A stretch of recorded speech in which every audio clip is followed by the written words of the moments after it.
supposed to have an hour for this, which sounds long, but we'll keep it tight and not delay the next event and then the more important event, which is lunch after that. Okay, let me introduce the panel.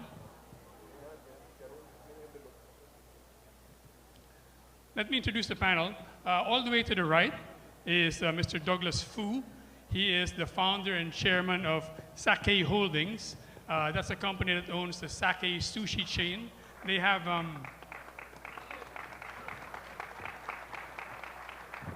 it's one of those sushi chains where they have the conveyor belt taking your sushi to you.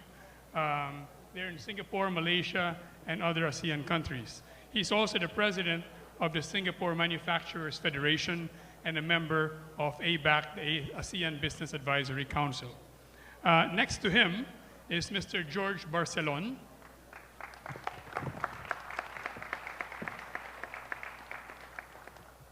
Mr. BARCELON is president of PCCI, also a member of ABAC. His own businesses range from vinyl to plastic to computers and IT logistics. Next to Mr. BARCELON is Trade Undersecretary NORA TERRADO. The Undersecretary is in charge of investment promotion, and she also has various units in DTI, including the Export Marketing Bureau. Before joining the government in 2013, she had a career in the private sector that started with SGV, and then with Genpact, that's the outsourcing company that spun off from GE, and also had a leadership role in Headstrong, that's a consulting company formerly known as James Martin. And our fourth panelist is Senator Miguel ZUBIRI.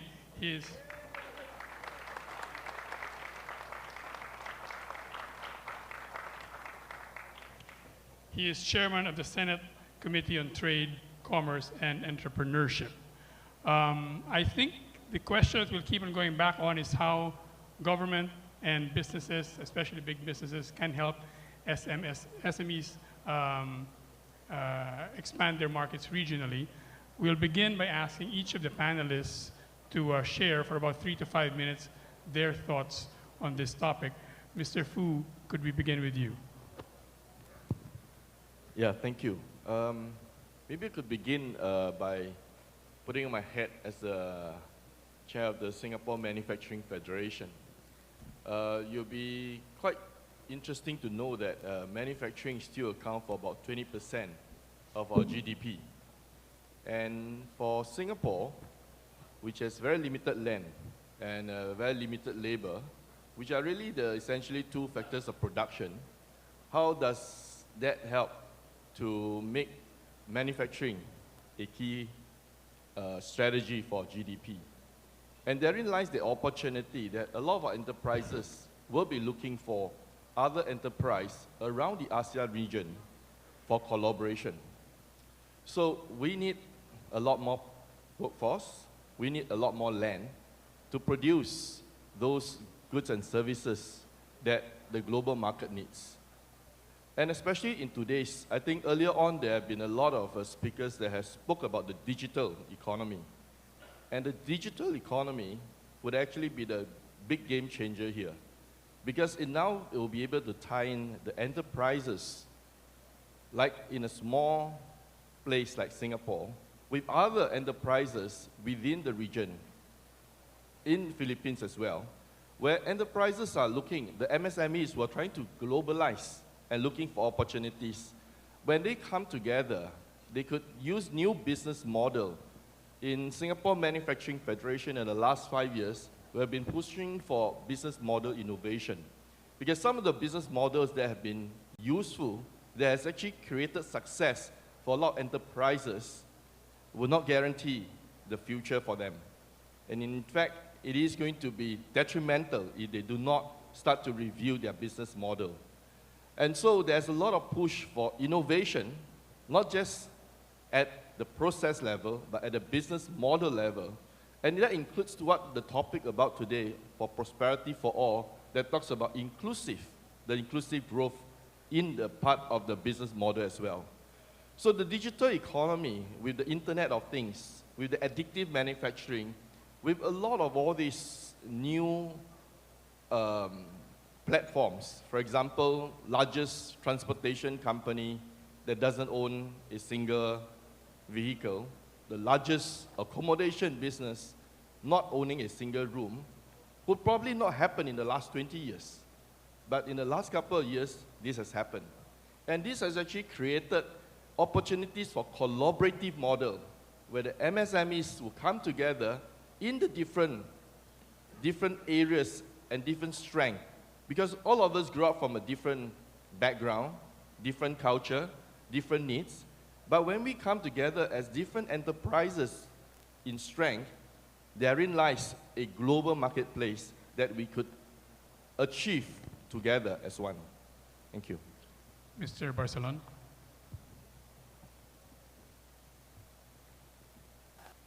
Thank you very much for allowing me to say a few words regarding the ASEAN theme, Prosperity for All.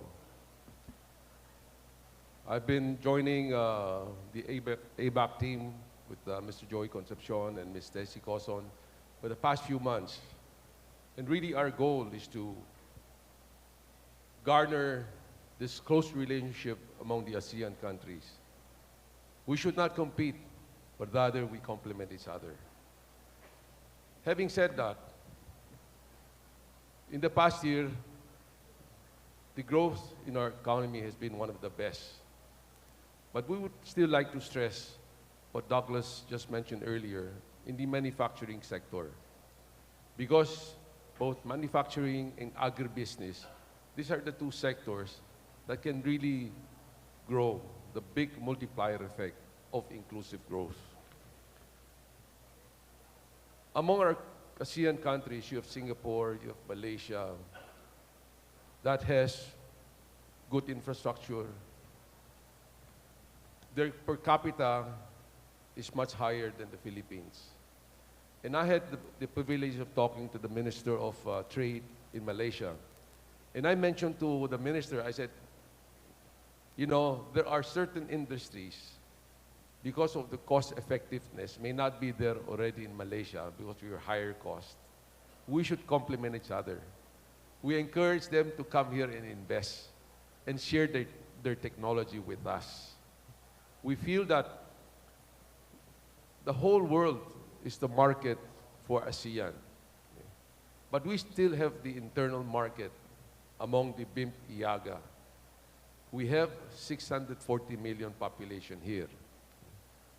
Together, and I'd like to stress especially for our country, we hear from the government the huge investment in infrastructure. This will bring our country to a competitive position. Before, people are not so gung-ho in investing. We have one of the lowest FDI among the ASEAN countries. But with the effort put in by this new administration on power, on roads, on port, on airport, I feel confident that we, the Philippines, can be a key player among the ASEAN countries. So, prosperity for all means that more investment, more jobs that will be created. So through this ASEAN meeting, exchange of ideas about mentorship, wherein we all have the same mindset, that the big should also think of the small. So we hope that the rest of the day, there will be new ideas to be shared, and we can pick up from those points and move forward.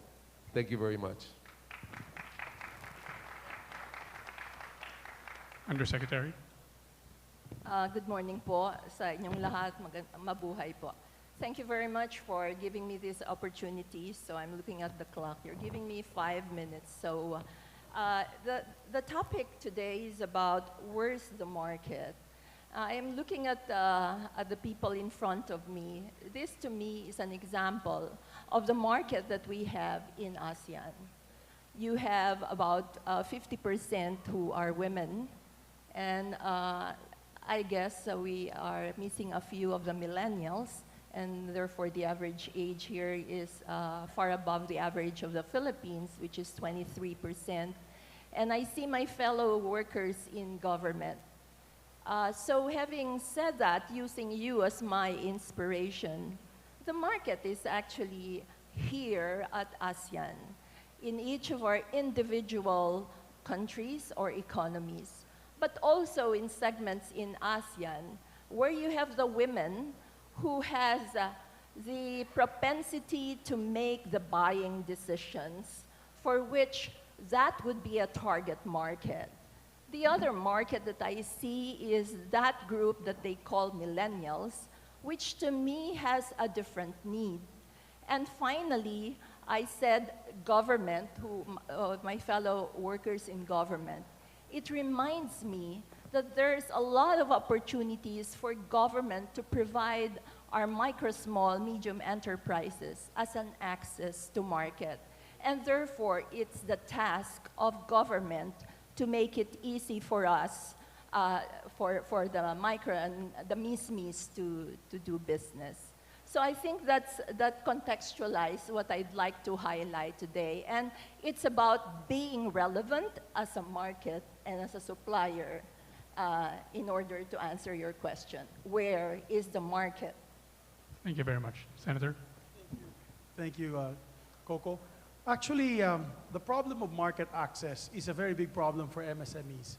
I was talking to Ma'am Tessie Coson earlier, and I said when I graduated from UP, a young boy at 21, I was an agribusiness graduate. I wanted to put what I learned in this university into practice. What did I do? I went back to my father's farm in Bukidnon, planted corn in a small plot that was not being utilized, and utilizing market access that we were taught in university was basically bridging the gap between the traders and the farmers. And at that time, I was fortunate enough to know, well, my father knew Enrique Zobel. And Enrique Zobel at the time told me, you know, Migs, whatever you produce in corn, we'll buy in SMC, but you have to ship it in Manila. So I said, sure, no problem. And after 3 months of toiling, we harvested. We brought the trucks, about 2 to 3 truckloads of corn to Cagayan de Oro. Lo and behold, that's where I had the difficulty of trying to get it shipped to Manila because of the difficulty of, it's a logistical nightmare of trying to be able to ship products to and fro Mindanao to Visayas, Mindanao to Luzon. And that's still a challenge today. And I'm paging my good friend Doris, is she here? We still have to work that out and sit down and really push for that so that more MSMEs can actually have access to markets not only in their own localities. That's number one. Logistics. You know what happened? I couldn't get my shipment through COCO. It became deteriorated corn. I had to sell to the local traders, which what the local traders wanted. They didn't want us to be able to ship our produce. You know, I have people like Mr. Lau, Vic Lau here, from a Mindanao businessman. You know, we produce many agricultural products. It's really difficult to be able to ship our products to and from. So that's a problem. Number one. Number two, maybe we have to ease on our export rules on export. Taxation, all the government regulatory schemes that they make us go through to be able to export our MSME so that we can be competitive in the ASEAN market. So trying to get there is one thing, and then we're trying to also get rid of a lot of these rules on export. That's another. Third, it's unfortunate that we're not joined by Mr. Vicky Razon. He was supposed to be with us today. I think he was evading your question. Yeah, well, you know, I was happy to read in the newspapers that actually he's going to put up more regional ports. That is fantastic. And I'm happy also to read that SM was looking into the business of logistics and shipping. So these are things, we need more players to make it more competitive. For MSMEs of Mindanao, of the Visayas, to actually reach its goods in Metro Manila, which is the biggest market. And of course, from there, maybe go to Indonesia, go to Malaysia, go to Thailand. Our brothers and sisters here from the ASEAN, they are somewhat lucky. Thailand, our brothers in Myanmar, Cambodia, they can set up business in Cambodia and sell to Thailand. They can sell to Vietnam. They can sell to Laos, the Laos Republic, or other close by communities. I mean, even Singapore, 40 minutes across. I used to go to Legoland with my kids. You're in Johor Bahru. You're in a beautiful big city of Malaysia right out of Singapore. You can sell your goods to and fro there. So that is what we need. We need more infrastructure. We need less government regulation in terms of exports. And we need to also fix our logistical problems in our country. So that's how I'd like to start this ball rolling today. Thank you.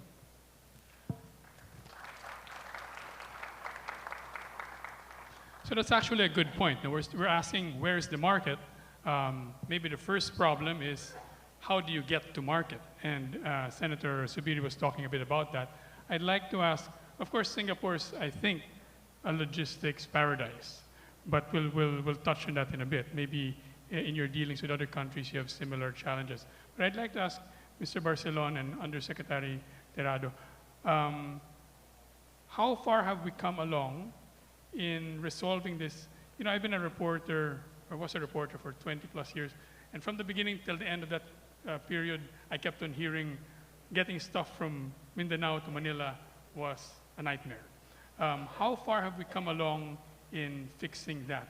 I think when we were young, they didn't used to call it backward linkages. Now they do. Diba? That's how things have changed. Mr. Barcelon. You know,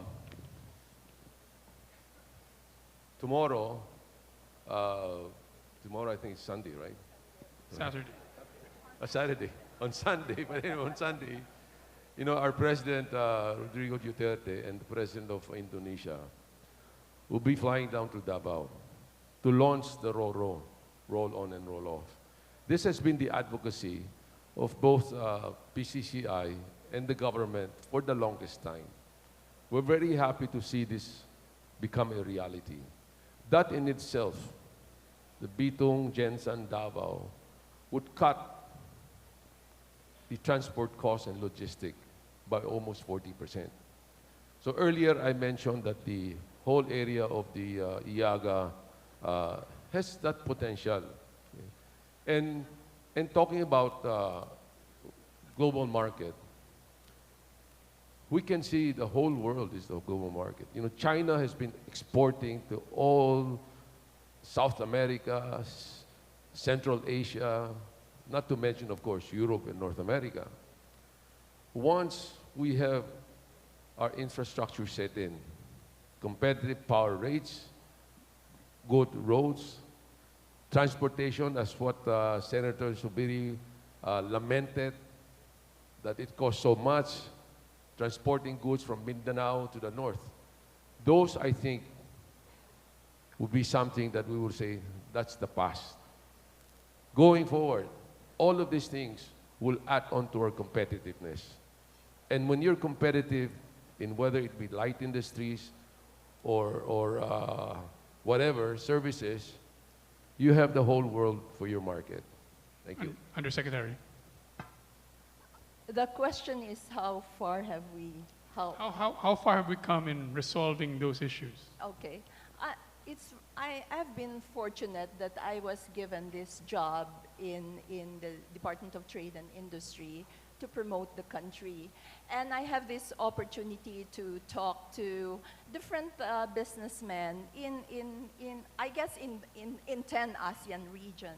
And my conclusion is that all of them, despite the fact that Singapore is the most advanced, is never finished with infrastructure. For example, in Singapore, they're almost done, but they start again, right? And we have other economies, and I could use the Philippines, where all this massive infrastructure is going on. And I believe this is part of this whole necessity of connecting the dots, right? I guess I'm like a cymbal, always repeating the same thing. It has to be purposive, it has to be intentional, and we have to really identify the priority areas of those dots that we have to connect. And it could be physical, and therefore in the Philippines, we have the golden age of infrastructure. But there's also the soft side. The soft side being that there's such a thing as grassroots power, which is the soft power. How do we connect these dots to the larger grown-ups, right? Because it's not just the startup, there is also the teenage business and the grown-ups, and all these dots should be connected. And furthermore, I think the world is different now. We have to have this culture of agility, even in the way we move forward in putting infrastructure. There's such a thing nowadays as the need to always be relevant and need to be agile. And that is why in the 7 M's of DTI, and as my good secretary has already informed that my favorite are mindset, and the last one is models. The rest are being done. All of these 7 M's are being done, but my favorite is that one, because there's a need to connect the micro, small, medium enterprises with the grown-ups, with other economies. And just a plug, you know, with our persistent effort, along with our ASEAN member economies here, we've been able to get attention even in the UN. Do you know that they recently have a consensus to celebrate the micro, small, medium enterprise day, and that is June 27. So those of you whose birthday is 27, remember also that it is a day to celebrate, and if I may say, that's an occasion to connect the dots and be purposive about our intention. Thanks. Mr. Douglas Fu is the head of the Singapore Manufacturers Association. I suppose you get a lot of your members and you travel around trying to forge deals or partnerships. When you do that, how often do your members scratch their heads and say, yes, I want that product, but how does it get to me? Or vice versa. Is that still a problem?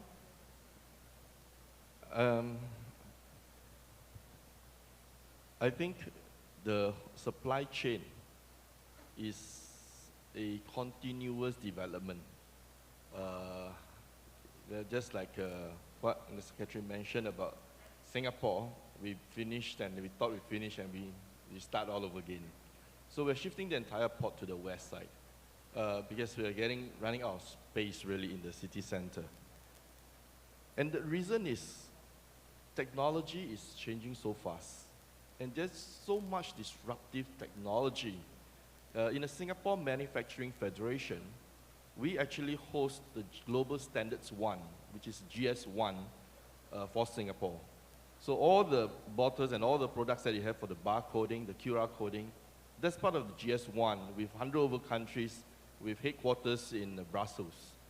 And recently, we have just brought a study trip to Japan. And, you know, you usually make things using boats.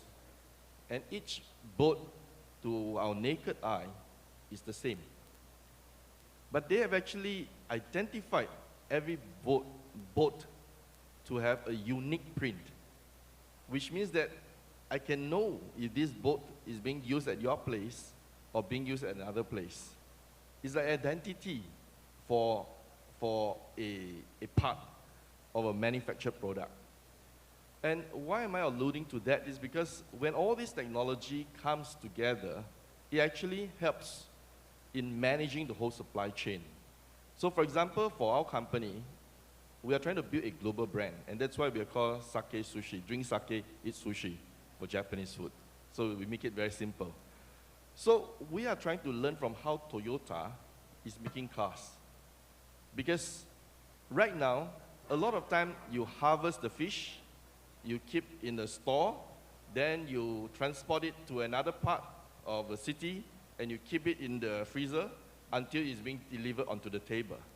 Can you imagine a world where when you need a plate of sashimi on the table, you can actually backward forecast when the fish should be harvested, so that you manage your energy efficiency, you manage the whole supply chain efficiency, and you actually have prediction, a predictive intelligence on when the consumption will be.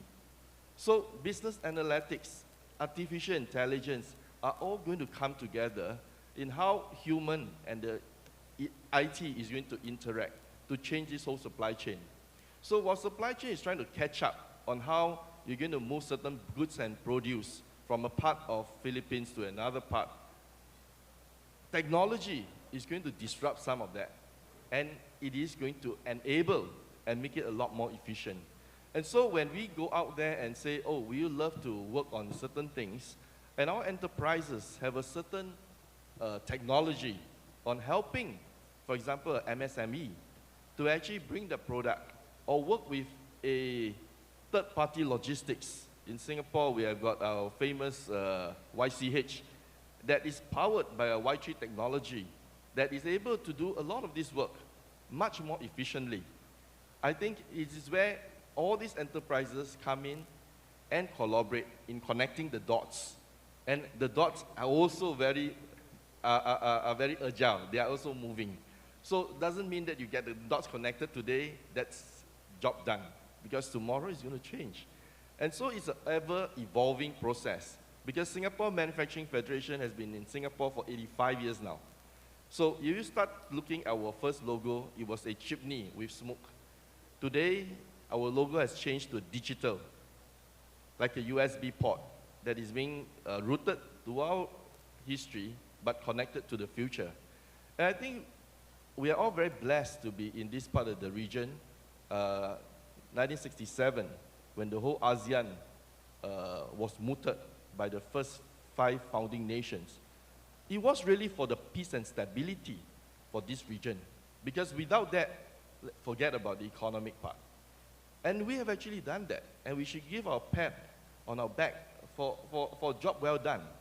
And the next phase is really how do we integrate and how do we move and get this whole 600 over million people to be first a production and as well a consumption before we move into the global marketplace. Thank you. When you were talking about figuring out the time between when a product is consumed and when it was harvested, all I could think about is how I project when the sushi that's on the conveyor belt will get to me and how I signal the chef on the other side that I want a certain kind of sushi in 5 minutes rather than 10. Now we got it digital. So you actually have an interactive menu where you order and the chef gets it done, and the chef need not even look at what is being ordered because there's a voice activation. So when you order a plate of sashimi, in the kitchen it says 1 sashimi order. They'll make it and they'll send it on a high-speed train to you, to your table direct. That's the logistics we want. Mr. Barcelon, you were going to say something? Yes, I'd just like to add, when we talk about global market, even within the region, there's a lot of growth. This morning, I witnessed the signing of a couple of MOUs. Of course, our counterpart from Indonesia, the Indonesian Chamber of Commerce and Industry, is headed by Chairman Rosan Roslani. I think he's with us this morning. So we signed a couple of MOU. So these are cross-border, relationship and investment. One that was signed was with Mr. Carlos Chance of Liwayway. Another MOU that was signed this morning was with the Alpha Mart, with the SM Group. SM Group was represented by our back members, Desi Coson's brother, Gilbert C. And there were other MOUs that were signed. So you can see that it's important among the ASEAN region that there's not only increase in intra-trade, but also cross-border investment. That's seated right in front of me, our past president, Mr. Alfredo Yao. He has investment in Thailand. See? And then we have also investment in the real estate, the likes of Mr. Kevin Tan representing Mega World. So this is what we see that's happening within the region. People are looking at us as a good investment area, but at the same time, in certain industry, we have the edge. So our people now, the Filipino businessmen, are expanding also outside. Earlier, the company Jollibee was mentioned. And you know, Jollibee has been expanding throughout the region. So this is, you know, having a young population in the region really gives us a lot of upside. Not only the growth within, okay, but these are intelligent, trainable, young, that can be converted into good human resources. That's why in many occasions when we meet, I feel so ebullient about, you know, what's in front of us. Thank you. Mr. Fu and Mr. Barcelon, you both head industry associations. Could I ask you, your members, I'm sure if they can sell anywhere, cash is cash. It doesn't matter if it's ASEAN money or European money or American money. How many of them think about ASEAN first, selling to ASEAN first? And is that a very beneficial thing to do? Is it much easier to sell to ASEAN, for example? Let me put it this way. We've been drumming up this in the past so many years. During our Philippine Business Conference, we're making them, businessmen, to be aware that the full implementation of the AEC, ASEAN Economic Community, starts last year. Okay? And with that, many of the tariff has been lowered down. Of course, there are certain countries that wherein they still have the negative list, but it has gone down quite a bit. But as earlier mentioned by our keynote speaker, His Excellency Mohamed Rashid, although the tariff has been reduced, somehow there's the other side of the non-tariff barrier that came up. And it's true, like in our agri-sector, when they export to Indonesia, there seems to be, we have some resistance. We have some barrier. And that's why having a forum like this allows us to bring up the issue that, you know, for us to complement each other, we should reduce those non-tariff barriers. So yes, we are aware of it. Like, you know, when you talk about business, it's not handed to you in a silver platter. You have to compete for it. So we encourage the Filipino businessman, whether it be manufacturing, whether it be service, that we have to strive for excellence. You know, when you talk about the world market, you have to strive for excellence. And it's not only the private sector. I think it's very important for the government to give the support to private sector. We're seeing the changes that's happening about less bureaucracy, okay, reducing the compliance. All of this helps, especially for the MSMEs. Before I ask about government support, Mr. Fu, do your members think about ASEAN? Is it uppermost in their minds, or is it just all the same to them? Well, I think for enterprise for Singapore, for a start, we grew up in this region. We probably travel in this region quite a bit. And we probably have a lot of friends within this region. So when enterprises start to want to move out, this will be a first step. But beyond that, sometimes we want to partner with our ASEAN counterparts to take on a global marketplace. Where's the market? The title of the question here. It is here, and it's everywhere. Because as long as people need that product and service, we should be there. And that's where we wanted to when we started the whole Sakae Sushi branding project.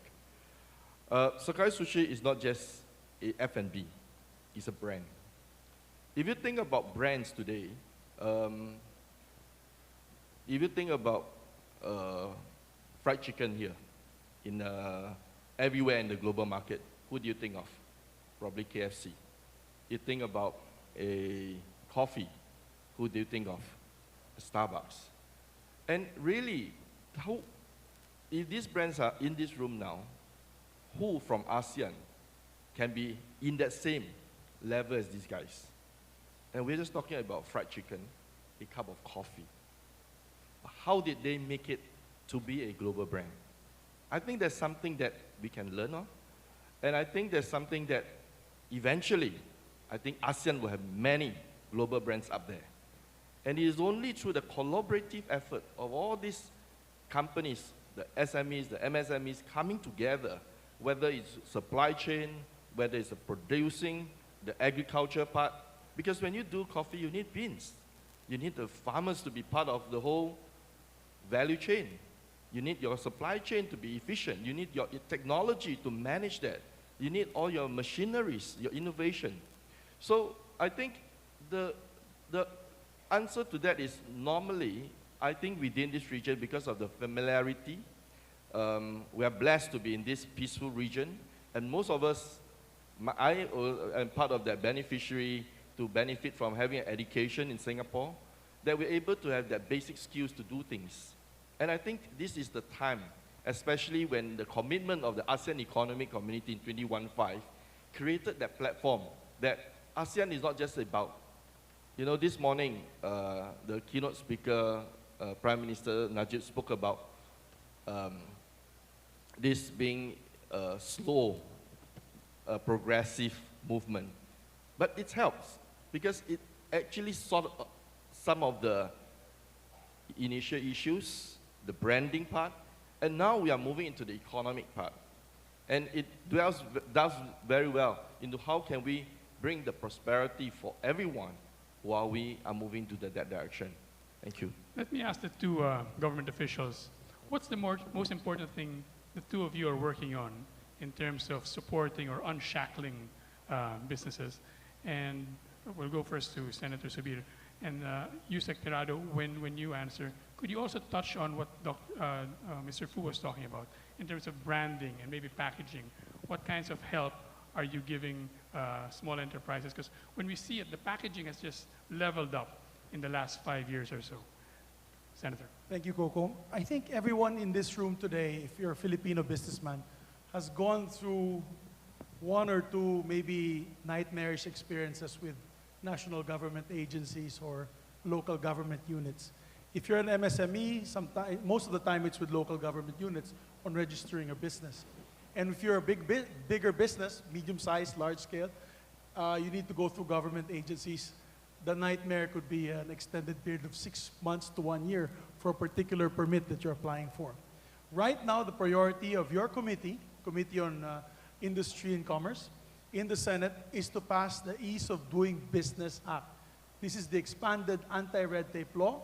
We have an anti-red tape law. Fortunately, it's not being fully implemented. In this Ease of Doing Business, we focused on the business transactions that private sector like yourselves deal with government agencies. And we've come up now with the rudimentary period. For MSMEs with simple transactions, it's 3 days, maximum, 3 working days. If it's a bit more complex transaction for an MSME, it's 10 working days maximum for each agency that you apply. And for... Or else what?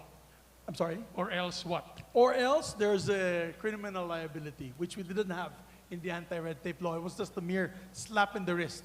And we even put a special section on our friends in the Bureau of Fire, which can be notorious for holding on to your permit to operate and gives everybody nightmares like we all have gone through. So with this ease of doing business, if you're a bigger business, I failed to mention that it's at least 30 days maximum for a more complex business. For example, if you want to put up a chemical plant, definitely the designs have to be studied. The environmental compliance requirements need to be studied further. But there is a period. Unlike today, if you apply with a national government agency, it could take forever. I mean, I could ask maybe several of you here putting up a new business, how long has it been with your ECC?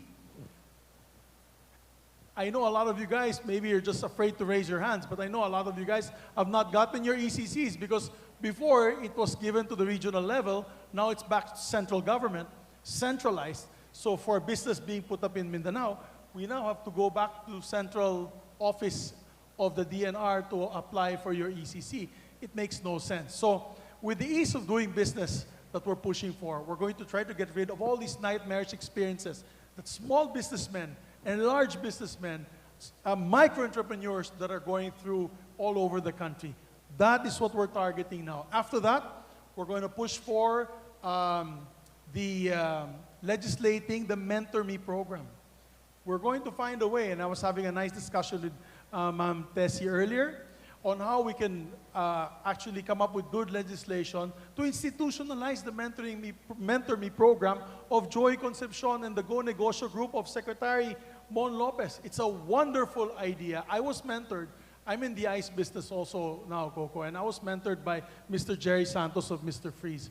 He taught me how to run the ice business. Now I have 4 plants in the Visayas and Mindanao.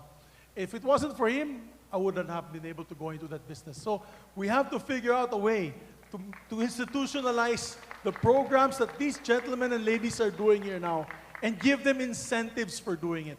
So help me, because I know it's so difficult to get incentives now with the DOF, paging Sunny Dominguez of the DOF. But once we get that through, we'll make it happen. So very quickly, Ease of Doing Business Act with criminal liability for slow processing. When do you think we will have that?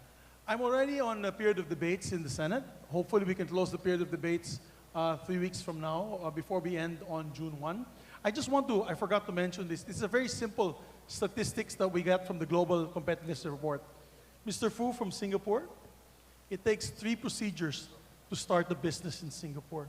It takes 16 procedures for us in the Philippines. In registering a property, in Singapore, only 4 procedures. Within a 24-hour time frame, your properties are registered. In the Philippines, 9 procedures going through several government agencies. It's really just a nightmare situation, which we are now, under the orders of our president, the president's direct orders is to cut red tape, and we're going to do this with this Ease of Doing Business Act. Mr. Fu, you must be very impressed with Philippine businessmen to get through all that red tape, right? It's an adventure, right? Sorry, go ahead. Yeah, so I thought at this juncture, I'd like to jump in that actually intellectual property is a very important part if we want to see the whole ASEAN market really to progress further. And I think this is an area that we can really harmonize. It's still work in progress, and really urge all the government agencies of all the various states to really come together and come up with IP that is a lot easier for enterprises to register. Because when that happens, that people are not afraid to innovate because they know there's certain protection.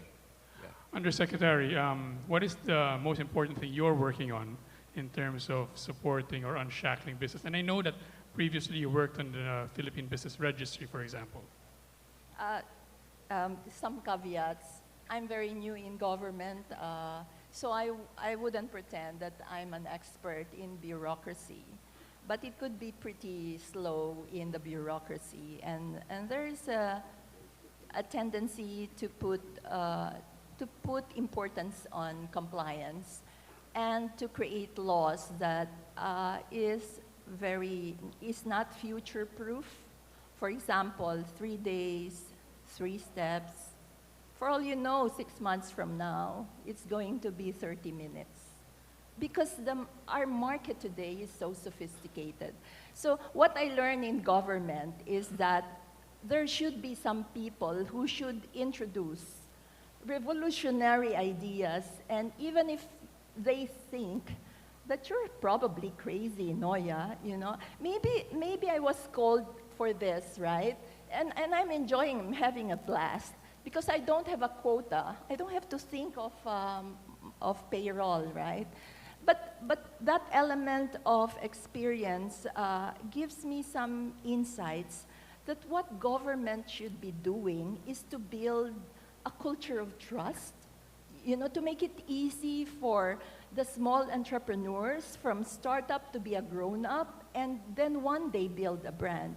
Now, you asked me a question, what is it that I do? Well, I can speak for myself. I'm, of course, Trade and Industry Promotion Undersecretary, and therefore I'm really gung-ho on the brand, right? And if you look at the Philippines as Philippines, Inc., it's about building a brand for the Philippines.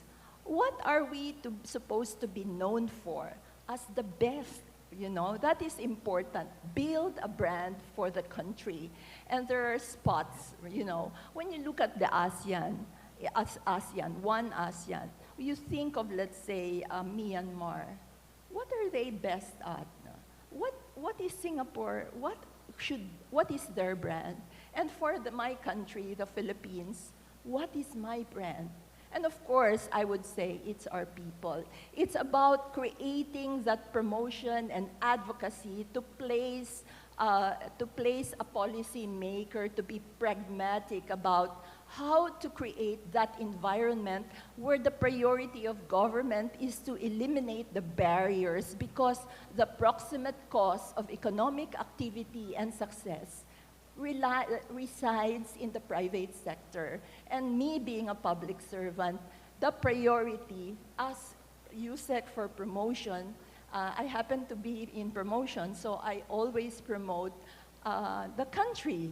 And whether it goes to this business, to this PESA, to BOI, it's a win for the Philippines. So my priority is about that branding, about saying to the world, here is where we're good at, and here is what this city is good at. Thank you. We're down to our last couple of minutes. I'll just give a chance to anybody in the audience who might have a question. Please introduce yourself, and please make sure it's a question, okay? Go ahead.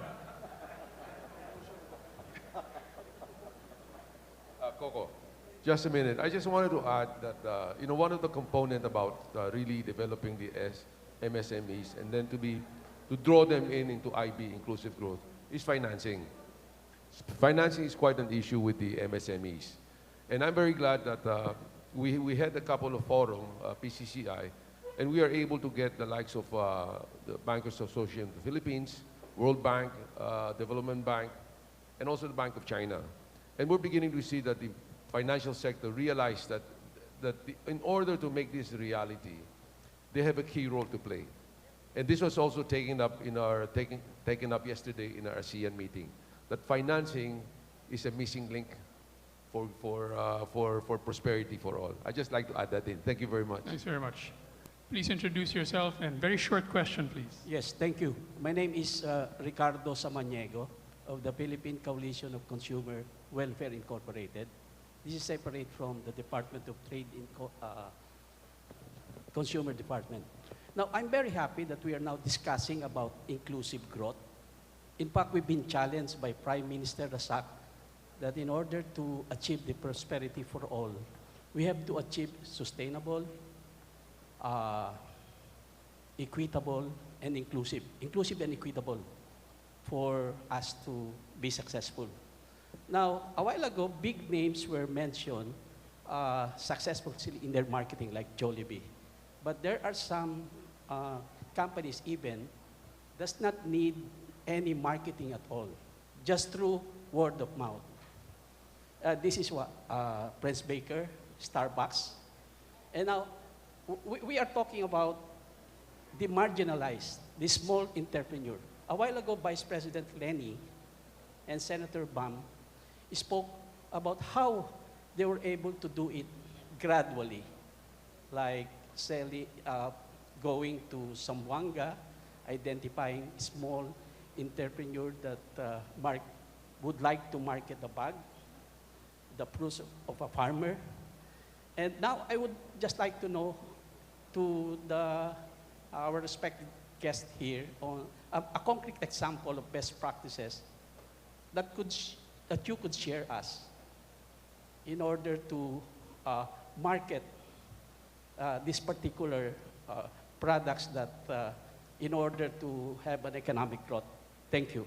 Which of you has a favorite marketing story? Mr. I'd Barcelona. just like to put that question into perspective, in the sense that what Mr. Fu was saying about we're entering the digital age. Okay?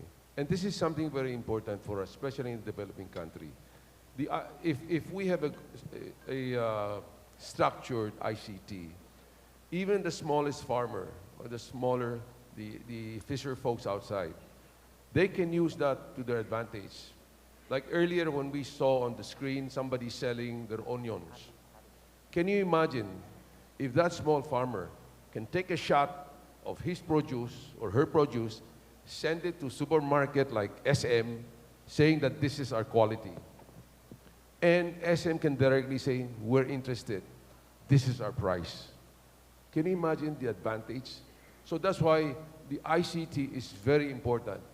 For Mr. Fu, they take it for granted because they have 10 megabit per second upload and download.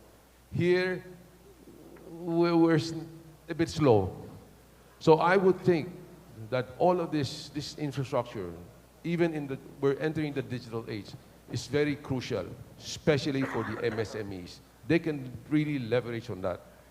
Let's end with Undersecretary TERRADO. Could you tell us, as briefly as you can, your favorite marketing story in answer to that question? It's always our people. The strength of the Philippines is the people. And I cannot boast of an infrastructure, but my story is about we are taking action, and in the next 5 years, we're going to have a very improved infrastructure of the priority areas. And this would be in areas that would facilitate movement of goods and people. And the other one that I must emphasize this, because we said something about technology. I think, and I told you my favorite is mindset, because on the part of the micro, small, medium enterprise, it's important to have a change in mindset.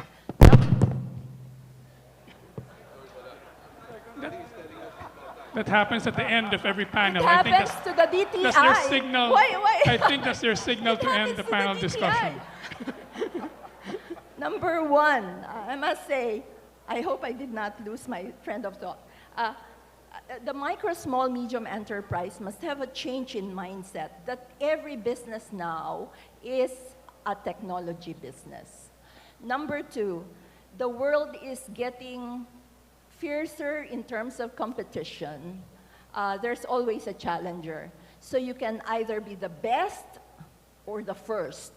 And when you are there, you have to defend it. So you have to have that grit and the desire to stay there. And finally, I've been in business for years, right?